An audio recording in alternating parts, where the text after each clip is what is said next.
Hey, you're listening to the Riverdale podcast. This is episode number 95. My name is Jonathan. Welcome to lovely Riverdale, USA.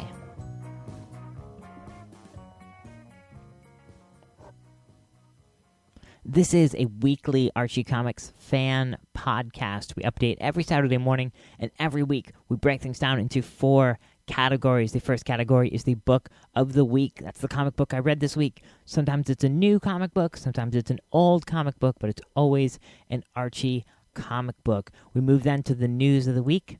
That's what happened in the world of Archie in the week since our last podcast. We jump then to new releases. That's what came out this past Wednesday, will be coming up this coming Wednesday from Archie Comics. And this week, it's Tuesdays. Switch up for the end of the year. And finally this week, we're going to be doing the first of maybe a few year-end wrap-ups. We're going to talk about the year that was in Archie Comics. So that's what the show looks like. At the top of the show, I wanted to thank everybody wholeheartedly for all of your kind words and encouragement and all of that surrounding my wedding last week. I mentioned it a couple weeks back and got a big response from folks. Lots of positivity and warm words and things like that. And I want to thank all of you very, very much. And so that everything went great. Everything went off without a hitch. And I had a great wedding, a great Christmas, and I'm headed into a great new year. And we, here at Riverdale Podcasters, are sneaking up on our 100th episode coming up in the new year. Couldn't be more excited about that. Really, really thrilled. We'll be celebrating our second year of the show. This coming year, 2014, will be our second year. Going into our third year, will be our second anniversary. But before I get too rambly, thanks so much for all your kind words. Let's get on to the book of the week.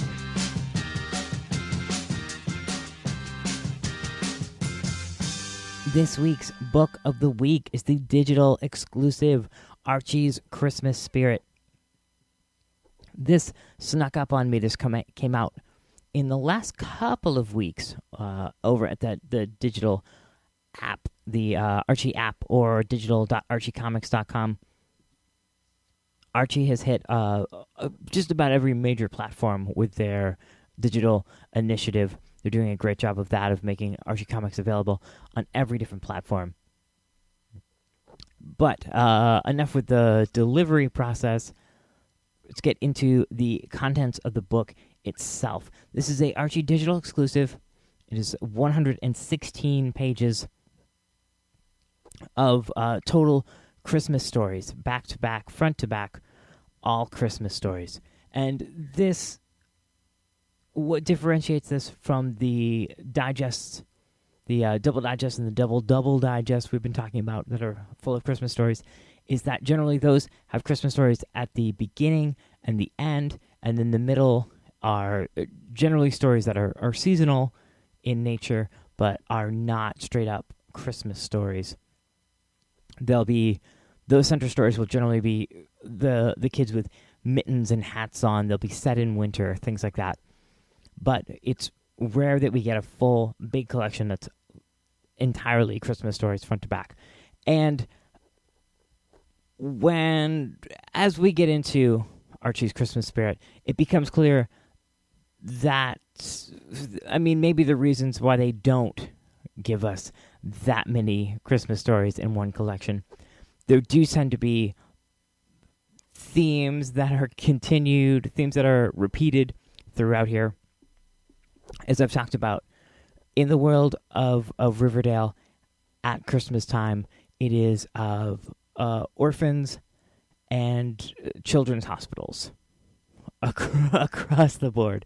There are tons and tons of stories involving those places, those less fortunate children. But let's go through and hit some of the highlights here.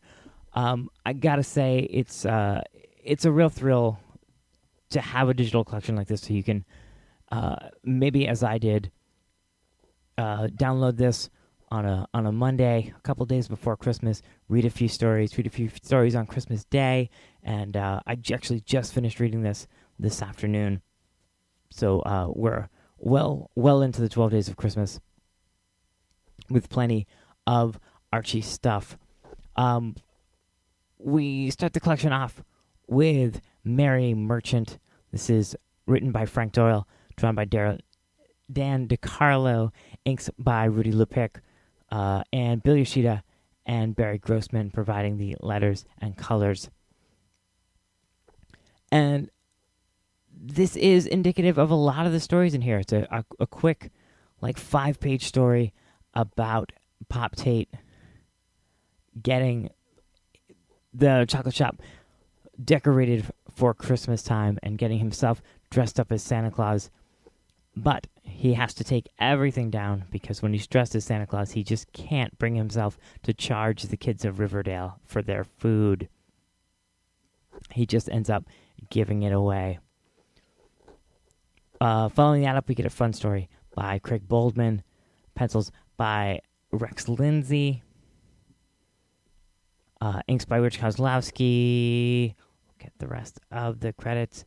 And, of course, Bill Yoshida and Barry Grossman. This is a cool story. Always fun to see Rex Lindsay art. I love that stuff. This is a story in which we find out that Jughead can really, really sing, but only when he's singing Christmas carols. There's something unapologetically dorky about Archie comics in general. It's one of the things I love about them, is that they're so genuine and so forthright. And there's something particularly, something that really amplifies those qualities when we're dealing with Christmas stories. A good case in point is Christmas Miss, MISS, the third story in the collection, written by Kathleen Webb, drawn by Dan DiCarlo Jr. And this is a story in which Veronica does something really underhanded. And then Mr. Lodge calls her on it, and she fixes it. And then Mr. Lodge is just immensely overwhelmed by how thoughtful and terrific his daughter is. And there's a shot of him, the final panel, is him with a tear in his eye looking at his daughter through the window. There's a really fun story entitled The A and B of It, written by Kathleen Webb, drawn by Dan DiCarlo, with inks by Henry Scarpelli.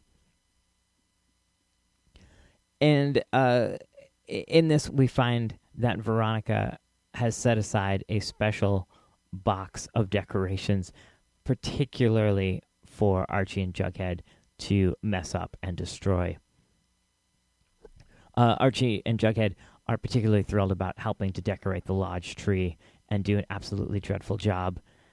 And so we find at the end of the story that Veronica plans for this contingency and has a special box that she gives to them of ugly ornaments and things that she doesn't mind being broken.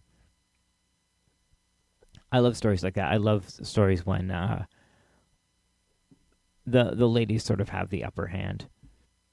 And mostly I love stories in which Betty and Veronica are actually getting along. There are a ton of stories in here that involve Veronica being completely selfish and awful, and Betty teaching her a lesson throughout the story,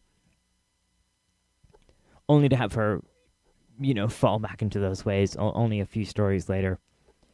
Coming in on page 63, we finally get our first look at Jingles. I'm always excited to see Jingles, and this is a story drawn by Rex Lindsay, written by Craig Baldwin, with inks by Rich Kozlowski. Super fun story about Jingles reversing everyone's personalities for just a few moments. And it's a fun enough story. This is the point in the proceedings where I really started to lose steam. I got about halfway through, and the sort of repetition of themes really started to get to me. Put it back down, came back, and powered through the rest of it. But a bunch of great stuff in here. Terrific story that involves a lot of the older, rounder gentlemen of Riverdale volunteering to be Santa Clauses. So we have a Christmas party full of orphans or sick children, I forget which, in which there are multiple Santa Clauses. And just scrolling through, a really fun story starring Betty as it's called Santa's Little Helpers, in which we find a Santa Claus, a department store Santa Claus, a man playing Santa Claus who has really lost the Christmas spirit, and Betty really helps him to get it back. That was a super fun story. And we wrap up the whole thing with The Believer. This is a story in which Veronica finds out that Betty is still writing letters to Santa Claus, and just unmercifully laughs at her for many, many pages before we get a sort of turnaround at the end, a quick turnaround to Veronica understanding exactly what Betty's trying to do. I really haven't read a lot of these digital exclusives, and I think that they definitely serve a purpose. I think, as I said, having this many Christmas stories end to end to end, 100 plus pages of mostly quick 5, 6, 8 pagers did lead to, as I said, a little bit of fatigue of getting through it. I'm not sure that it's the best presentation of these Christmas stories, but what I like about it is this is a collection that wouldn't find a place, wouldn't have a market in print, wouldn't necessarily survive as a periodical or a trade paperback or something like that. And the digital exclusives are a great way to test that market, are a great way to publish things that maybe wouldn't have enough of an audience to publish in a larger way than that. There's 100 plus pages for $3.99. Certainly worth the money. For $3.99, you can pick through, read the stories you like, do what I did. Spend a week picking it up and putting it down and checking it out. And this is just one of 2 Christmas-themed digital exclusives that we got this year. Cool stuff. I have rambled long enough about Archie's Christmas Spirit digital exclusive, the book of the week this week.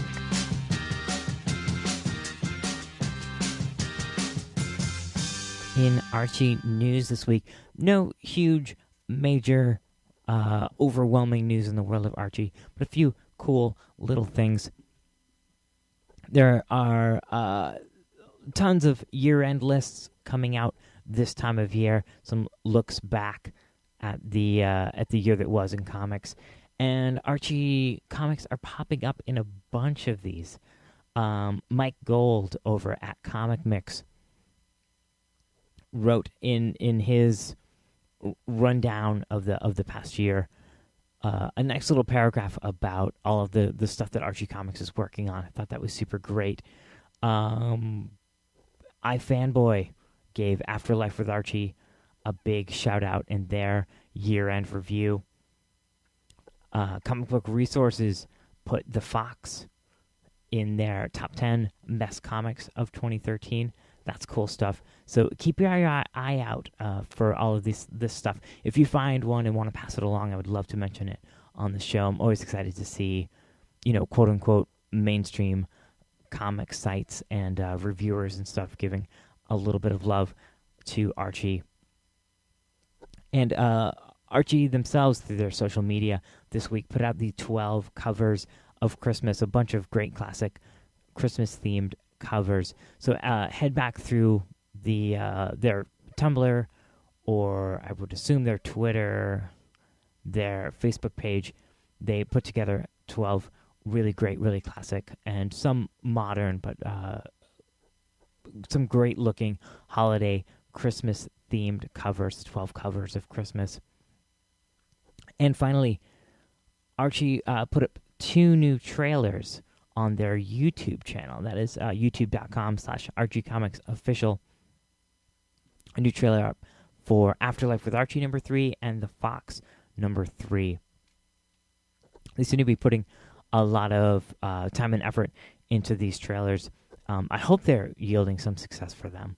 I'm not the biggest fan of them, but I'm also not the target audience of them, as I am buying those comic books anyway. But head over to the Archie Comics YouTube channel, check those out. And that's going to be the news of the week. Archie's hitting those year-end lists. Archie brought us the 12 covers of Christmas. I thought that was super, super fun. And Archie Comics is giving us brand new trailers for The Fox #3 and Afterlife with Archie #3.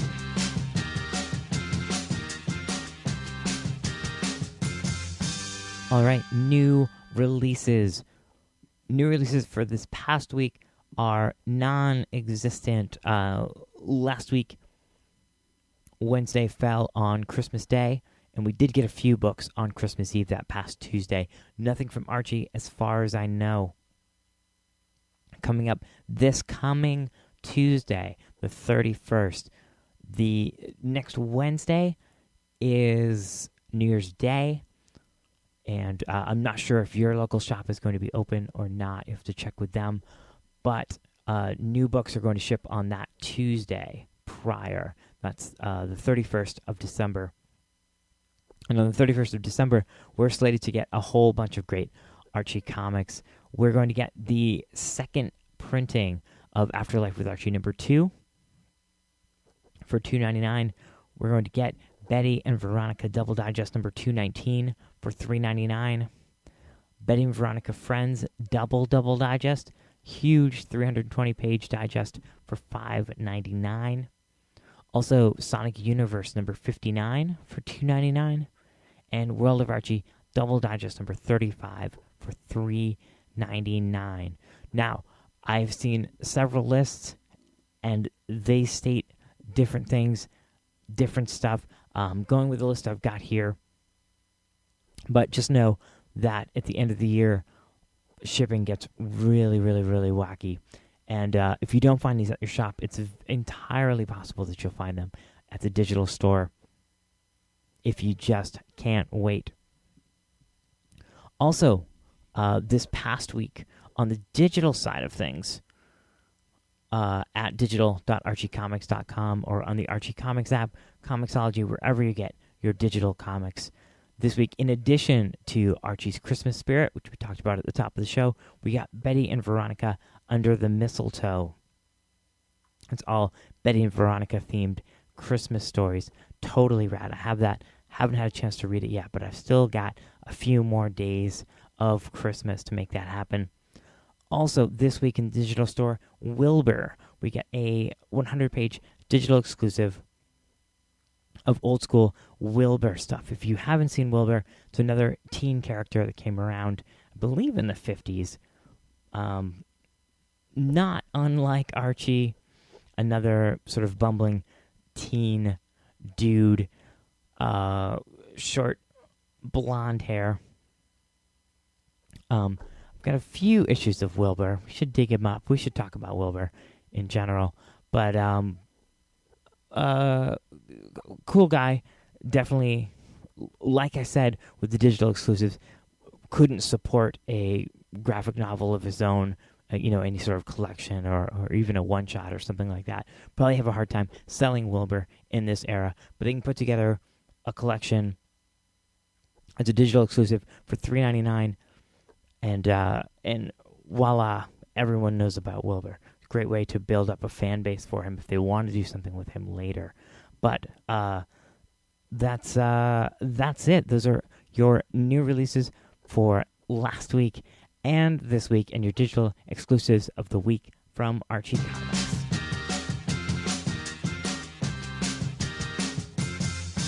Finally today, I wanted to go through and look back at the year in Archie Comics, and I'm not exactly sure how I'm gonna format this in the coming episodes, but I wanted to take a moment and just look back at the Archie title.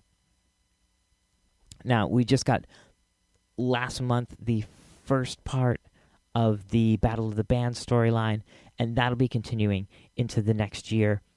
But I wanted to jump back a full year and sort of work our way forward and look at what we got in the last year from the Archie title itself, and see if any trends emerge and things like that. But I wanted to go all the way back to Archie number 639. This was the great Christmas issue that came out last year, written by Alex Segura, former head of publicity for Archie, now working over at DC, with art by Giselle and inks by Rich Kozlowski. This was a really great Christmas issue. If you haven't seen this, definitely go back and get yourself a copy of Archie 639. It was a super, super lot of fun. And, of course, that wrapped up 2012. And launching into 2013, we got Archie number 640, written by Chuck Dixon and a couple other folks. And this featured a number of short stories, which was great. I love reading brief stories, not just about the Archie characters, but in general. It's with the modern concept of the 4-part and 6-part and 8-part storylines, anything you can break up into a trade, the art form of writing a short form story, a 1-page story, a 5-page story, an 8-page story, is something that's becoming less and less important in the industry, and that's something that Archie offers that I really, really, really love. So I was really excited with Archie 640. And with Archie 641, earlier this year, we launched into the Archie meets Glee crossover. Now, if you've listened to the show, you know that I spoke very little about Archie meets Glee, and that's because I really didn't have the cultural touchstones to properly enjoy it. I read the majority of it. I think I dropped off towards the end, just because I don't know Glee, and I really wasn't willing to go back and learn all of those characters to make that happen. Nonetheless, it seemed like a successful crossover. It seemed like it brought some folks in. There's a trade out of all of those issues, and that, of course, covered Archie's 641, 642, 643, and 644.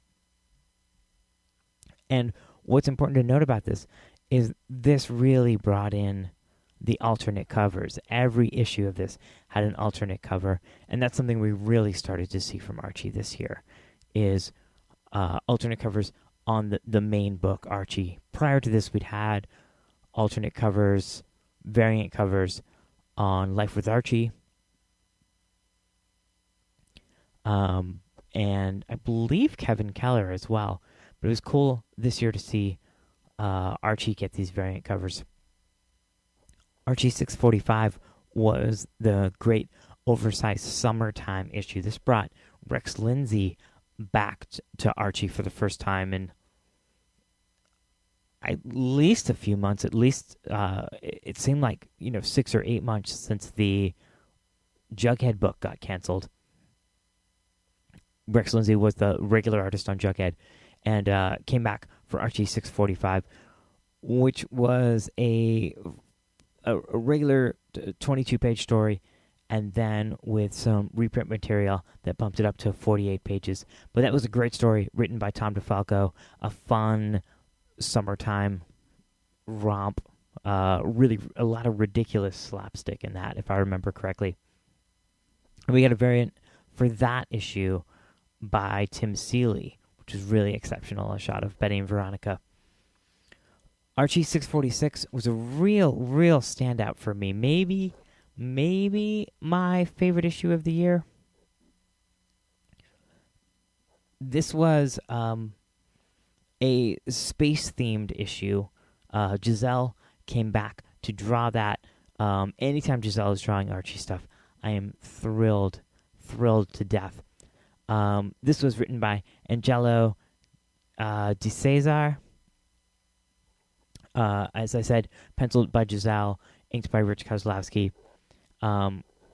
Super fun alternate tale of Archie and those folks living in the future, and then a cool twist ending that I'm still not going to give away. Super great. And we got a variant cover on that by Andrew Peepoy, and this was arguably the best variant cover of fantastic, pulpy, EC Comics style science fantasy kind of variant cover on that. Super fun. Which brings us to Archie 647. This was written by Stephen Scott, who is the current dude in charge of publicity at Archie. Drawn by Dan Parent. This was the Mirror World story where Archie and Betty and Veronica and Jughead go to the amusement park and look into the various fun mirrors, and Archie gets sucked into the other side. A cool self-contained issue. A bunch of self-contained issues here. When I look back at the year, when I thought back on the year, I thought that the Archie books had really gone to that 4-issue format. And as I look back now, I realize that that's just not the case. There were lots of great, simple, self-contained stuff, and even issues like 640 that had multiple short stories within them. So the Archie title had a really great year. And before we get away from Archie 647, we know that Jeff Schultz turned in a terrific Norman Rockwell-inspired variant cover for that issue. Archie 648 brought us the Clod of Thunder single-issue story, which was a play on Thor, of course. We got a variant cover in there by Walt Simonson. Issue was written by Tom DeFalco and drawn by Fernando Ruiz. That issue was really a lot of fun. And as we get towards the end of the year, Archie 649 was that fun, magical, Harry Potter-ish kind of story, but very much rooted in Riverdale. We get to see Jellybean. We get to see the United Girls against Jughead. That was an issue that used a sort of a magical, sort of fictional narrative to bring us back to Riverdale. That, I think, in closing out the year with Archie 650, which is the first part of the World Tour storyline that's going to reach through the next few issues and round out the year of 2013, a great year for the Archie main title. The one thing that I do really miss is Riverdale, is really being rooted in that town. We spent 4 issues going back and forth through the Glee universe. As I said, we had the Thor crossover, the Thor kind of parody. We had Archie in Space. We had the Mirror Universe Archie. I would love to see in 2014 just a lot more time spent in Riverdale itself. But as I said, on the whole, I've been loving the Archie main title this year. And looking back, it had a great year. A lot of Tom DeFalco scripts, which is fantastic. A lot of variety of art, along with what has come to be the traditional side of Archie Comics, which is great scripts and art by Dan Parent and Fernando Ruiz. So let's wrap it up there. That's a fun look back at the year that was in the Archie main title.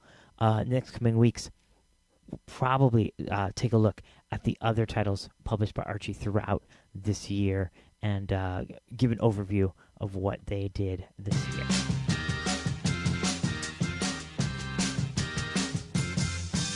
There are a bunch of great ways to help out the show. As I've said, the best way to help out the show is to listen every week. The best way to support the show is to listen to the show, download it, subscribe on iTunes, listen to it every week. You can write a review on iTunes. You can write an email to the show. That's a great way to support the show. Let me know you're listening. Give me your feedback. Give me your thoughts.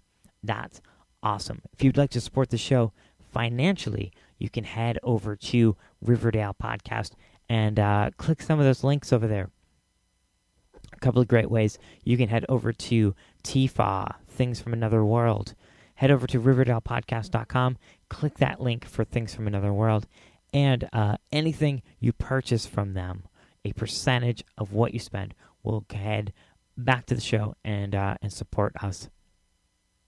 You can also click that link for audible.com. You can go to audibletrial.com/Riverdale, sign up for free, get a free audiobook of your choice.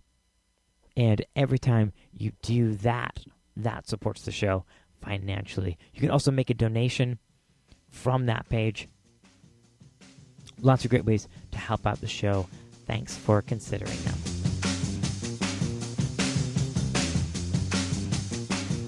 On the way out today, I want to remind everyone to head over to RiverdalePodcast.com. There you're going to find the cover of this week's Book of the Week, Archie's Christmas Spirit. You'll also find a link to write an email to the show at RiverdalePodcast@yahoo.com. You'll also find links to like the show on Facebook, follow the show on Twitter. The Riverdale Podcast is part of First Comics News. Head over to First Comics News for all of your comics news. And check out all of the podcasts and articles and reviews going up there. Head over to ArchieFans.com. That's the Archie Fans Forum. There you're going to find two exciting things. Luke has put together the Archie Awards again this year. Head over there and vote for a bunch of different categories in the world of Archie Comics. If you like this show, you will definitely have an opinion on who to vote for the Archie Awards.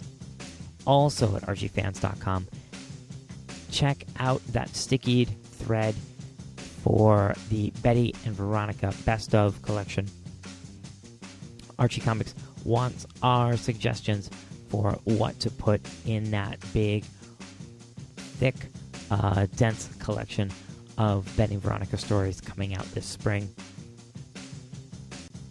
So make sure to go there and make your voice heard on both of those. I'm going to wrap it up here as it is getting very late and I am losing my voice. Sorry if I sound a bit scratchy. Thanks so much for listening.